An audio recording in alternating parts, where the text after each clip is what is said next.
El módulo, dice Mario. Entonces, la iglesia de la comunidad de Mateo, una iglesia que sea fundamento de misericordia. Y bueno, yo creo que también podríamos preguntarnos, ¿nuestras iglesias anunciarán las bienaventuranzas? No. Ok. Entonces, la iglesia tal y como la ve Mateo, es la comunidad de los llamados, pero no es la comunidad de los elegidos, que se lo merecen y que solamente pueden entrar. Está abierta. La iglesia vive bajo las instrucciones críticas del juicio.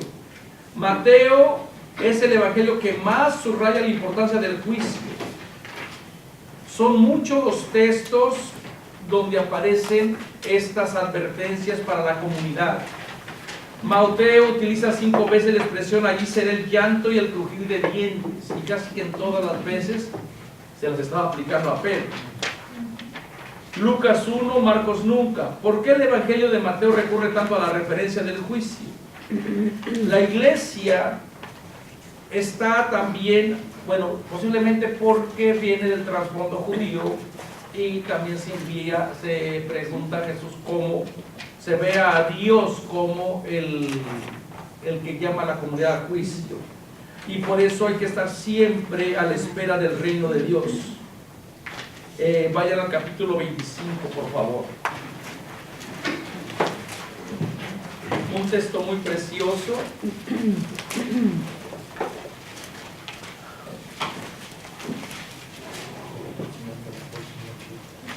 Y la iglesia debe de estar a la expectativa de la venida del Señor.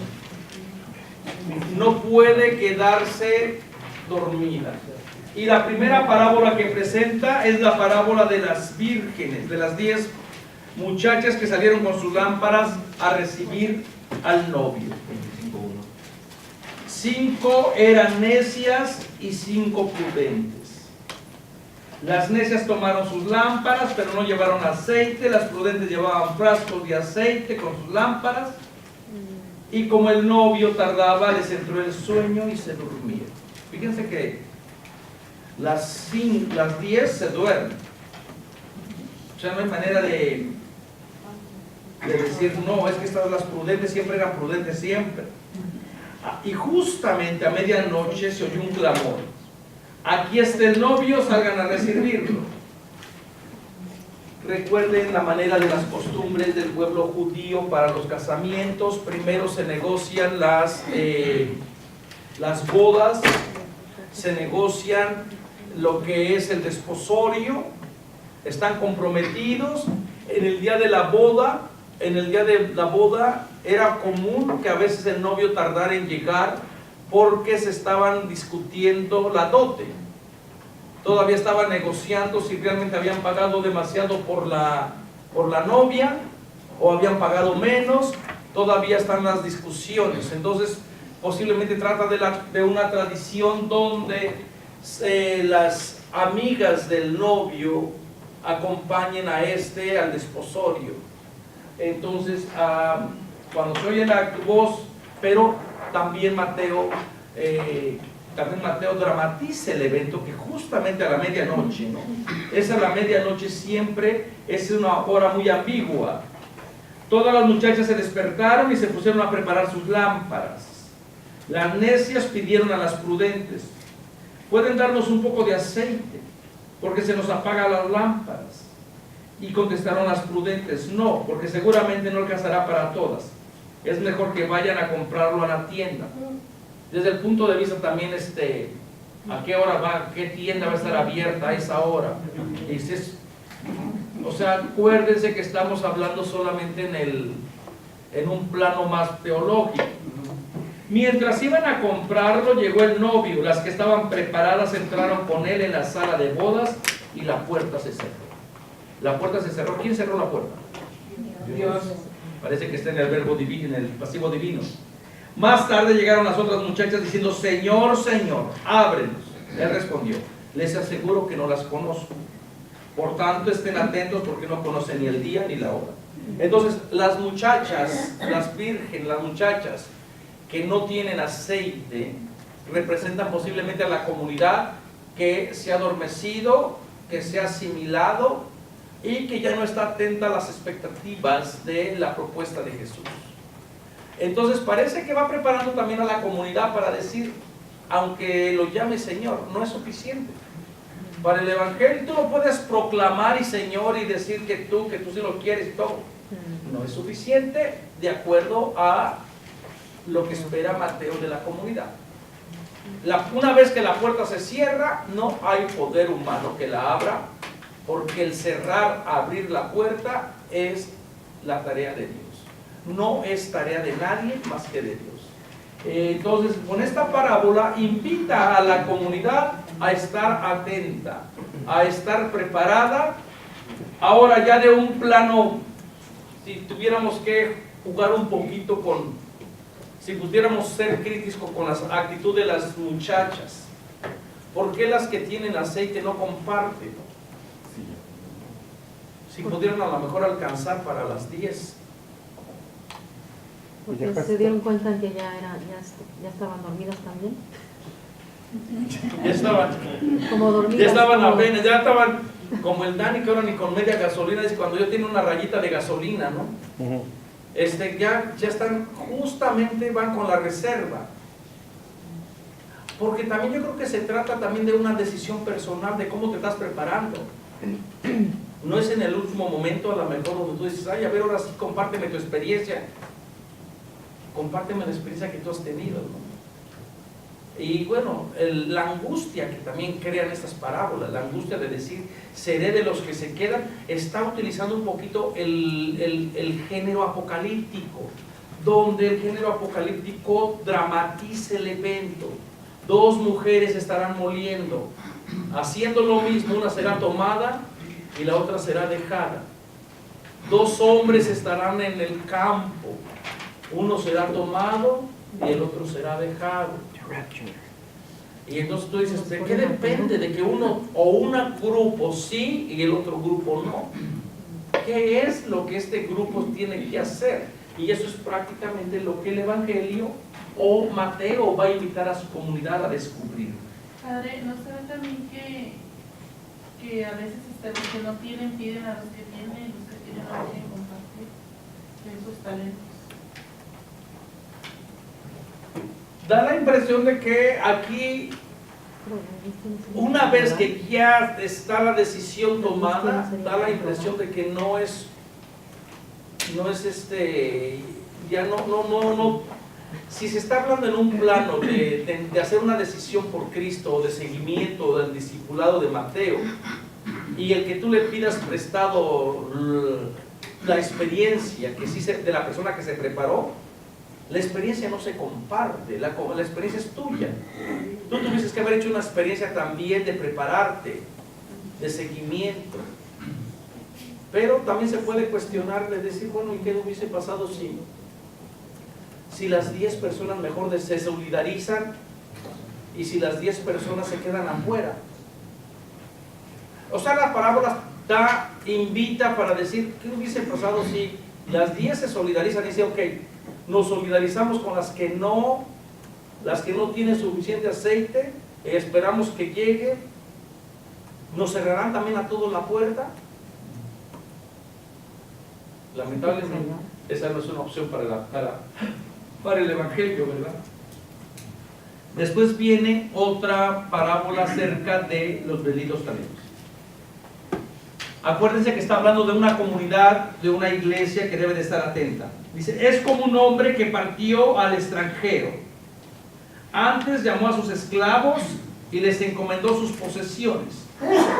A uno le dio 5 talentos de oro, a otro le dio 2 talentos, a otro 1, a cada uno según su capacidad y se fue.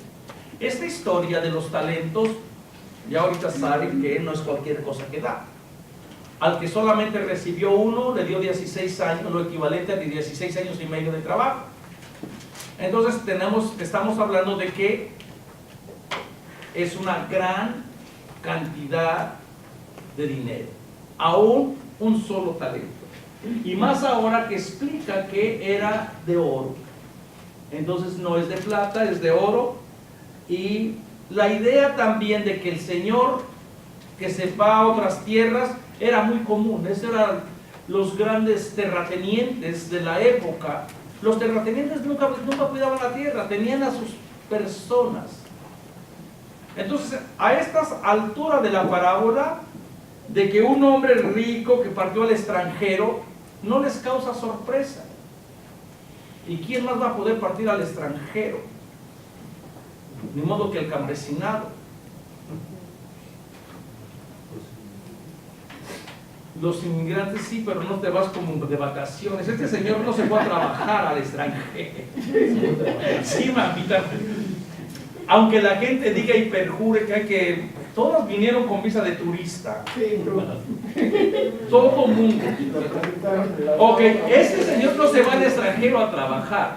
Este señor se va al extranjero posiblemente a ver sus otros negocios. Y llama a sus esclavos y les encomienda sus posesiones. En alguna otra parte del Evangelio también se presenta la parábola de un rey que se va al extranjero a que lo legitimen como rey, pero como no lo quieren, los otros también mandan una comisión. Eso también era muy común.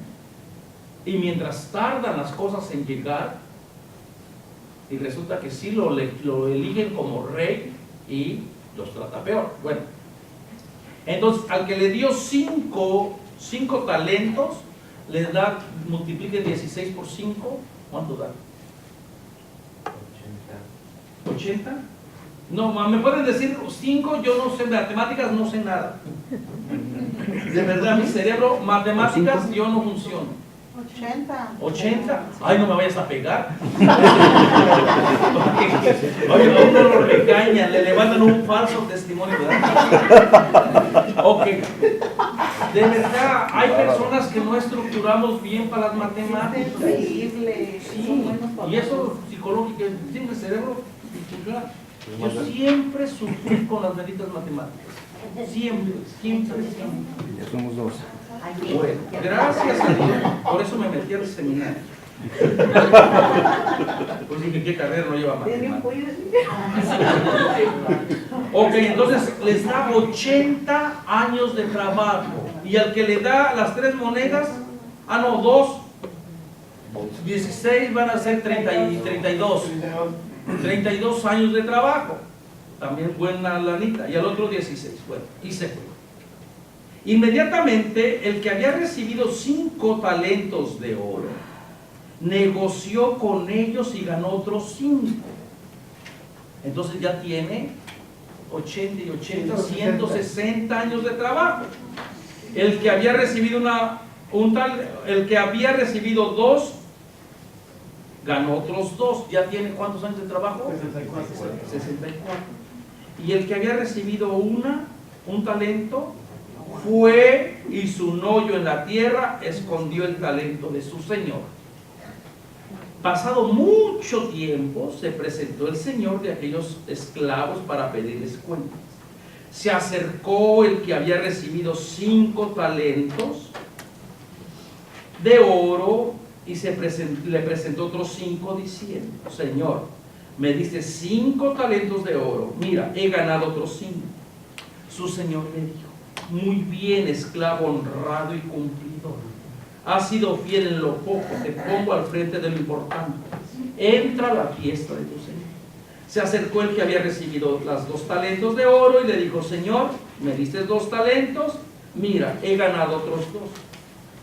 Su señor le dijo: muy bien, esclavo honrado y cumplidor. Has sido fiel en lo poco, te pondré al frente de lo importante. Entra en la fiesta de tu señor. Entonces, toda esta idea de que ha sido honrado en lo poco, no, realmente no. Sí. Se acercó también, pero bueno, si al otro le perdonó los 100 y cuántos años de trabajo, estamos hablando de una persona inmensamente. Se acercó también el que había recibido un talento de oro y dijo: Señor, sabía que eres exigente, que cosechas donde no has sembrado y reúnes donde no has esparcido. Como tenía miedo, enterré tu talento de oro. Aquí tienes lo tuyo. Su señor le respondió: esclavo indigno y perezoso, si sabías que cosecho donde no sembré y reúno donde no esparcí, tenías que haber depositado el dinero en el banco para que al venir yo lo retirara con los intereses. Quítenle el talento de oro y déselo al que tiene en 10, porque al que tiene se le dará y le sobrará, y al que no tiene se le quitará aún lo que tiene. Y a ese esclavo inútil expúlsenlo a las tinieblas de afuera. Allí será el llanto y el crujir de dientes. Así que ya saben de dónde sacó Paquita, la del barrio. ¿Me estás oyendo? Fuera de aquí. Fuera de aquí. Esta parábola siempre se ha interpretado como, bueno, que el que hizo los 10 talentos, el que multiplicó los talentos, el que cumplió, el que de 5 lo aumentó a 10, el que de 2 lo cumplió a 4, y siempre se ha interpretado como las personas que hacen bien, las que hicieron bien. Desde el punto de vista nuestro, desde el punto de vista capitalista, donde la persona vale por lo que produce, esa interpretación tiene sentido. Si tú produces, si tú produces, tú eres atractivo para el sistema, tú vales, tú estás dando. El día que tú ya no produces, ese día te dicen que eres un inútil, te enferman y te echan fuera del sistema. Y allí será el andar pidiendo las estampillas, el estar viviendo de aquí y de allá. Y el crujir de dientes en estarte lamentando. Desde el punto de vista de esa teología de la prosperidad, donde Dios bendice a unos y a los otros como que no, esa interpretación tiene sentido. Pero, ¿qué pasaría si complicamos la parábola y si decimos que a lo mejor el que hizo uno es lo que estaba detrás del verdadero mensaje y ese fue el que hizo la voluntad del Señor? En este caso, si estamos jugando con la posibilidad de que el dueño, el señor rico, sea Dios, ¿qué pasaría si nosotros, si cambiáramos o si entretuviéramos la posibilidad de creer que la persona que enterró el talento realmente es la que veló por él? Entonces nuestras interpretaciones posiblemente irían por otra dirección. ¿Y cómo podemos especular esto? Porque conociendo el sistema, cómo funcionaba la economía en el siglo I, si interpretamos esta parábola como la hemos interpretado, vamos a tener serios problemas contra toda la ética de la economía de la Biblia. Especialmente sobre la economía que prohibía algo que se llama, para que no lo olviden, usura.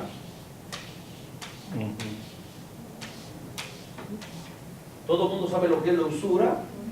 Bueno, si no lo saben, ahorita se los explico. La usura es prestar dinero a altos impuestos, a altos intereses, a altos intereses. Entonces, una persona usurera es la persona que te presta un denario, bueno, te presta 5 denarios, te resuelves el problema, pero tú le tienes que pagar de intereses 2 denarios cada día, de tal manera que nunca vas a poder ni siquiera pagar los intereses. Como el banco. Como los bancos. Muy bien. Conociendo cómo, y ese es uno de los pecados más graves que la Biblia condena. Hay muchísimas leyes donde se condena a la persona usurera. No le prestes al pobre con usura.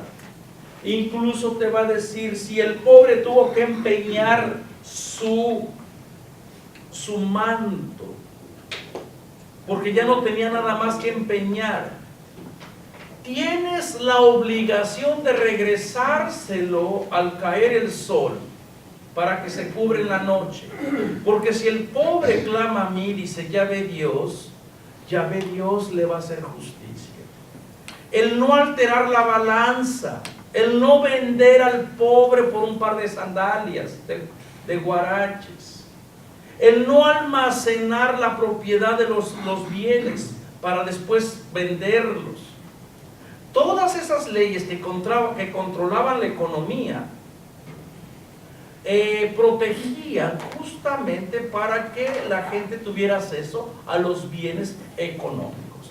Ahora, si la persona que hizo negocios, que tiene 5 talentos, va y hace otros negocios, no hay otra manera de hacer negocio que no sea cometiendo el pecado de la usura. Explotación. Tuvo que haber explotado a alguien o empobrecido a alguien para poder multiplicar su dinero. Porque el banco no funcionaba como funciona ahora, los sistemas económicos no funcionaban como funcionaba ahora. Cualquier persona en el siglo I, donde los bienes son limitados, los bienes, el honor es limitado, todo se da en pequeñas proporciones en el siglo I. De tal manera que si una persona se queda con un poquito para guardar para mañana, el vecino se queda sin comer. Acuérdense de la parábola del Señor que va a pedirle a la medianoche a su vecino, préstame 2 panes, porque me ha llegado una visita. Y el otro le dice, no me molestes, estamos durmiendo. ¿Se acuerdan? Y Jesús les dice, insistan. Y yo se les aseguro que a lo mejor no se va a parar de buena voluntad, sino porque tanta la insistencia que se los dará. Tanto jode. Te están narrando una historia posiblemente de la Palestina del siglo I. No tienen un concepto del almacenar. Esta idea del almacenar es capitalista. Por eso el Padre Nuestro, dame el pan hoy.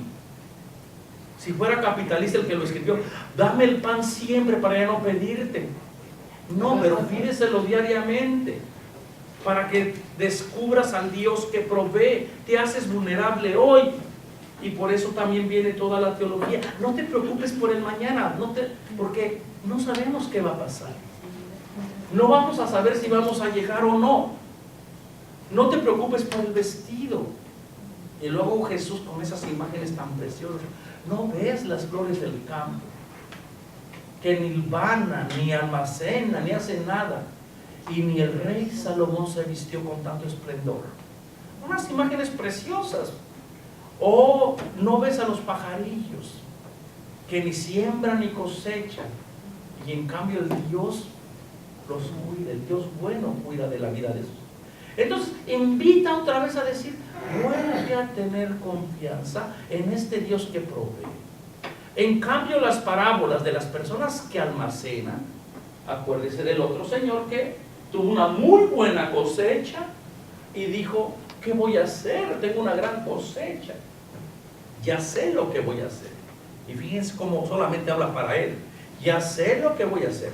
Voy a destruir este granero, voy a construir otro y me diré, alma, ya estás muy bien, goza. La teología del ombligo. Ya estás muy bien, jijijijo, jódate la buena vida. Hasta todo está bien hasta que llega el aguafiestas de Dios. Ven para acá. ¿Y qué es lo que estuvo mal? Que no dejó que fluyera la economía. Acaparó. En el siglo I, una persona que acapara va a causar un descontrol, económico, y así pueden tumbar los sistemas. Hasta la fecha. Controla la economía, controla esto. ¿Qué es lo que está pasando? Bueno, en la Revolución Cubana. Por eso cuando intervino el Estado, ¿qué es lo que hacían las 4 familias ricas? Acapararon toda la producción hasta que entró la Revolución Cubana y desmontonaron todo eso. Entonces, en el siglo I, cualquier persona que acumule va a causar descontrol económico. Ahora, releyendo, con todo esto que conocemos por otras literaturas, por otras experiencias, esta parábola desde el punto de vista económico causa serios problemas. Porque entonces el que recibió los 5 talentos y multiplicó sus talentos, muy probablemente sabiendo, si no dijéramos que esta parábola es de Jesús o está en la Biblia y la encontramos en los escritores griegos, van a decir, la única manera de que este pudo haber multiplicado talentos fue explotando al pobre, fue oprimiendo. La única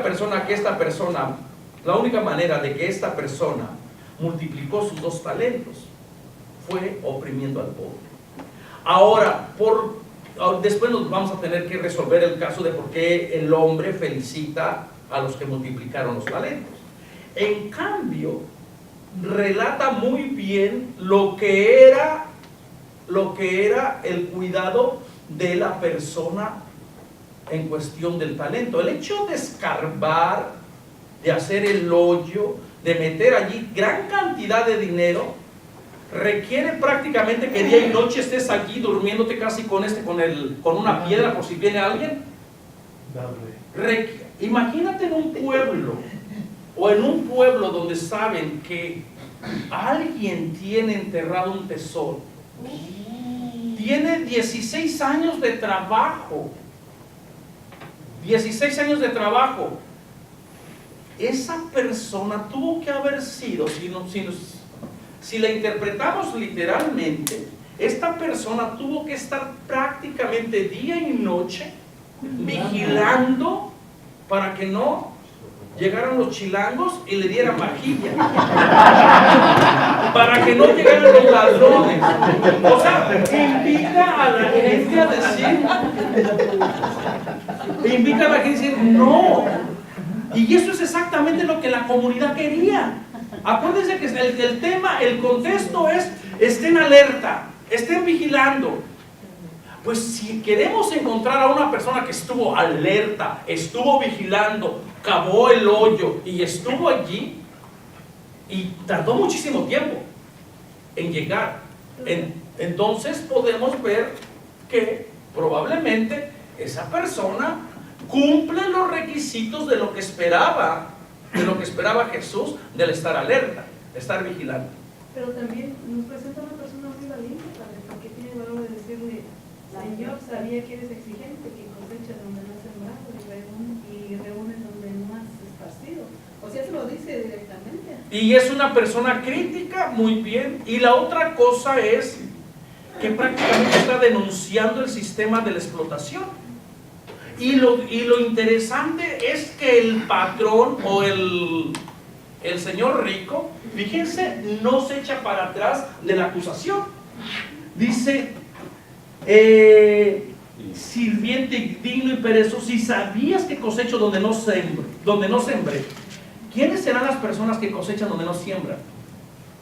Las ricas, las que explotan. Los usureros. O sea, que es un usurero el que prestó entonces. Entonces el que presta es un usurero. Porque cosecha donde no. Y él acepta eso y luego dice: y que reúno donde no esparcí. Tenías que haber depositado el dinero en un banco. Ajá, como era tan fácil depositar en un banco. Los únicos bancos que...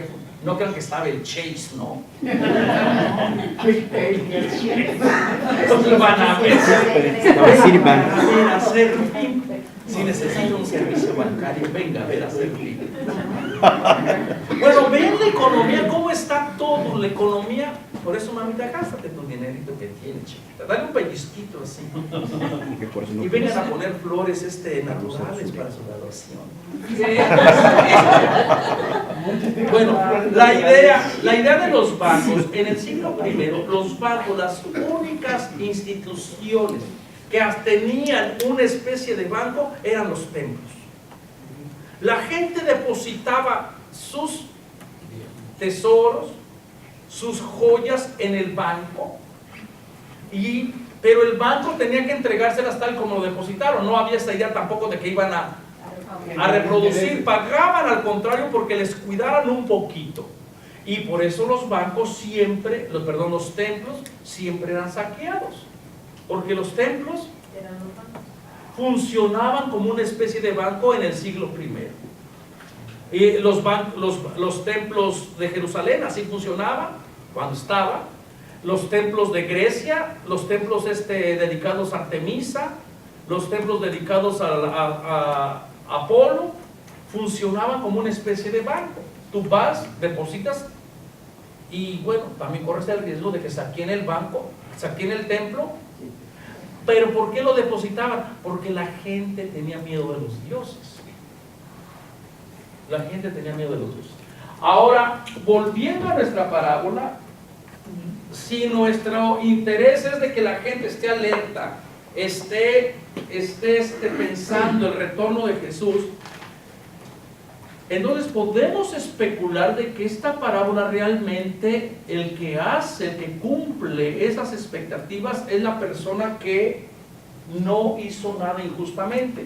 Si nosotros queremos interpretarlo porque los dos primeros hicieron lo que dice el Evangelio, prácticamente vamos a tener que resolvernos el asunto. Sería el único texto en la Biblia donde se aprueba la usura. Ahora, entonces, ¿por qué está que el Señor bendice a los que, o alaba el proceder de los dos primeros y condena el proceder del que enterró el talento?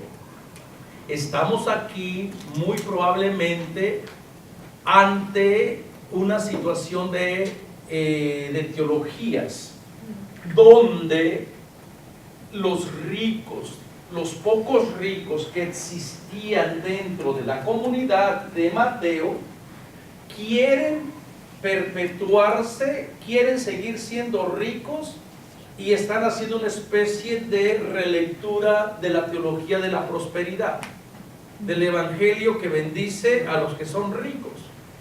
Pero en realidad, y esa teología prácticamente iría en contra de toda de los otros textos de Mateo. Así que podemos solamente sospechar de decir probablemente estos textos fueron retrabajados, este texto de esta parábola fue retrabajada, fue reelaborada, posiblemente en la parábola original el primero hubiese sido el justo, pero cuando se puso por escrito, pues posiblemente no iban a hablar mal de los ricos, ¿verdad? Entonces solamente estamos especulando de los problemas que nos podemos llevar. No, yo sé que son otros tiempos, pero ¿no cabría la posibilidad de decir que estaban trabajando o estaba en forma figurativa diciendo acerca de la persona, los talentos de la persona? No tiene este sentido que tiene ahora los talentos. En la Biblia, cuando se habla de talentos, se habla de una medida económica.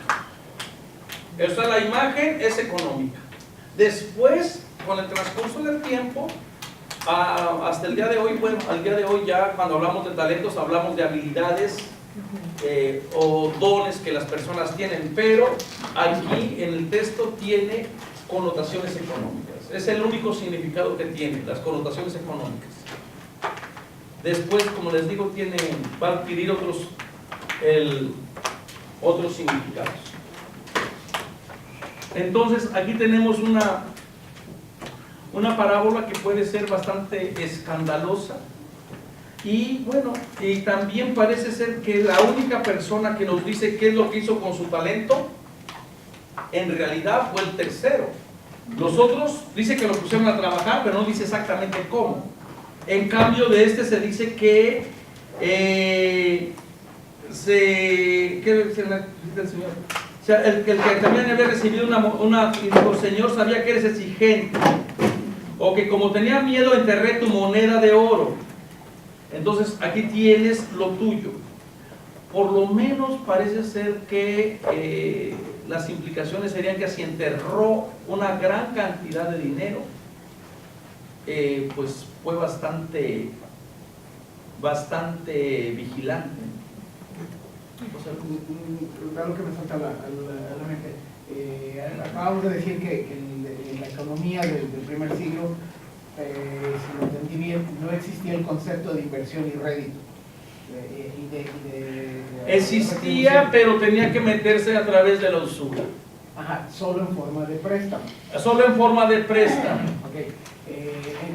El concepto que conocemos de invertir para que tu inversión produzca y genere divisas no existía. Este ya no. Eso es más. Este es más. Perdón, entonces si el señor que le está diciendo debiese de haber metido mi dinero al banco, esa no es el concepto de inversión posiblemente, estas son las redacciones. Especulamos que lo que está diciendo es prácticamente ¿por qué no te metiste a hacer un tipo de prácticas como los otros? Que tuvieron que posiblemente prestar para después explotar y quitarle la tierra al que ya no pudo pagar. Ese sería el tipo de banco que maneja, el tipo de economía.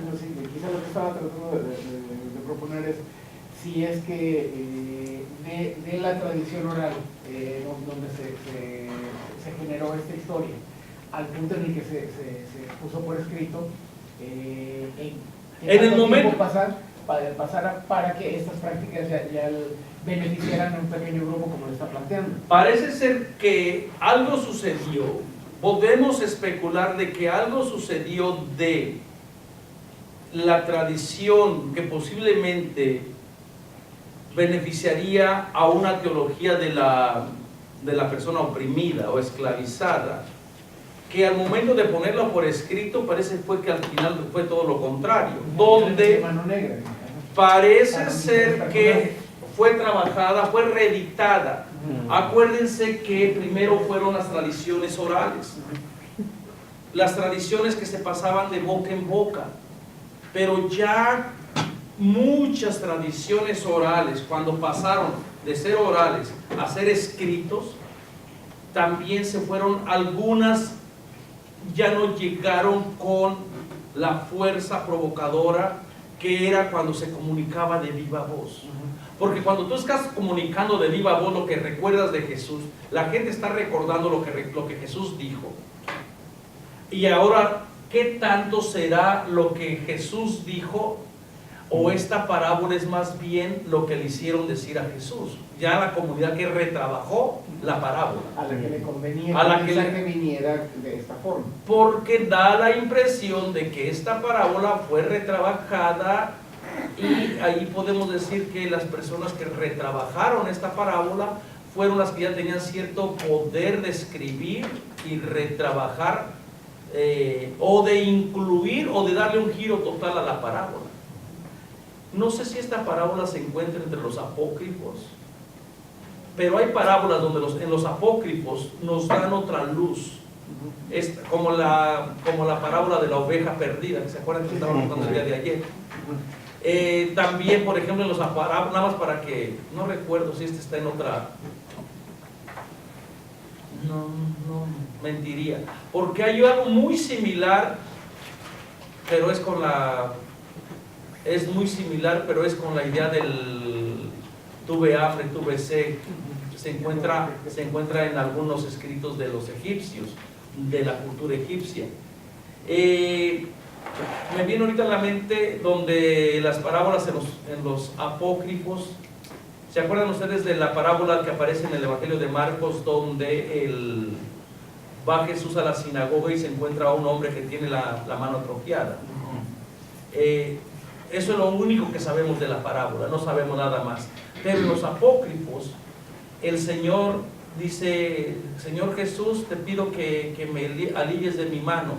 Yo era albañil y con mi mano yo trabajaba y le llevaba el sustento a mi familia, pero se me ha atrofiado la mano, te pido que me alivies para que no tenga que pedir limosna.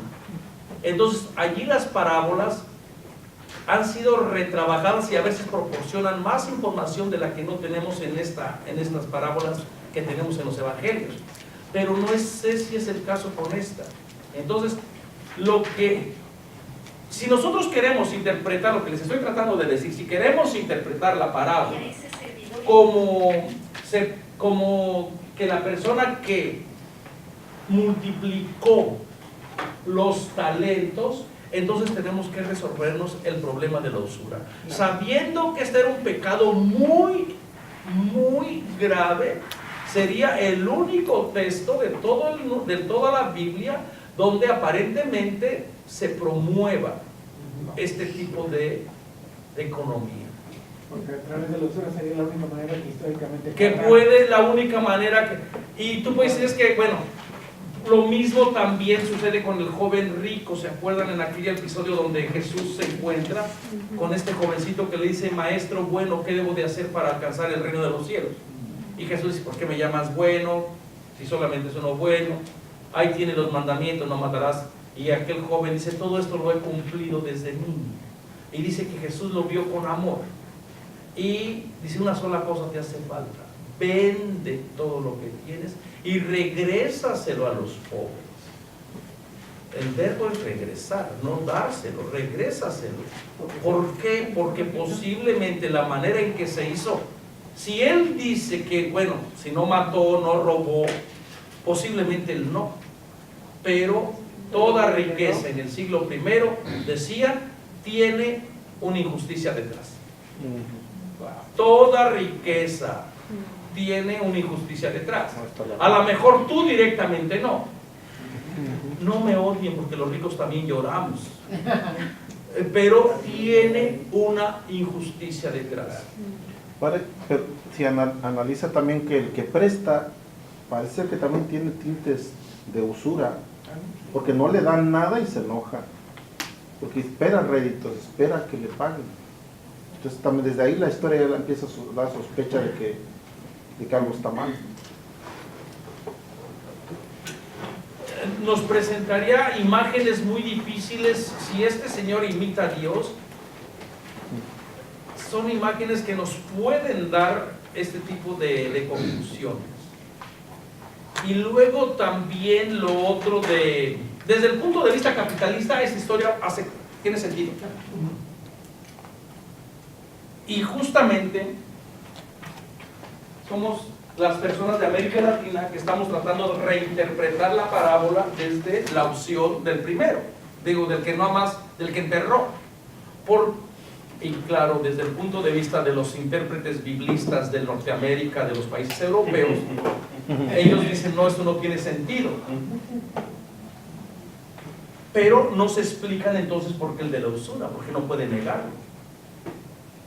Y la otra cosa, pero ¿por qué ellos no vieron esto? Porque están acostumbrados a verlos con los lentes del sistema económico reinante. Pero en cambio, los que hemos sufrido despojo, o los que estamos en otra situación, uno dice: bueno, hay que darle el privilegio de la duda. No les estoy diciendo, honestamente, cuando llega la presencia de Dios, les voy a decir cuál era lo que tú me... ¿Quién hizo bien? ¿Quién? Aquí parece que la parábola la queremos problematizar porque se presta para eso. Y la otra idea que representa muy mal al Señor, como efectivamente Gabriel anuncia, para que no se enoje, anuncia que pues el Señor también es convenenciero. Entra en la política, o será que la teología de los ganadores así proyectaron a su Dios de esta manera, proyectaron al Señor. Y la otra idea también es que el Señor también parece ser que acepta que prácticamente es un explotador. Acepta que cosecha donde no sembró. ¿Quiénes son esos? Exacto. Los explotadores. Y bueno, ahí tenemos.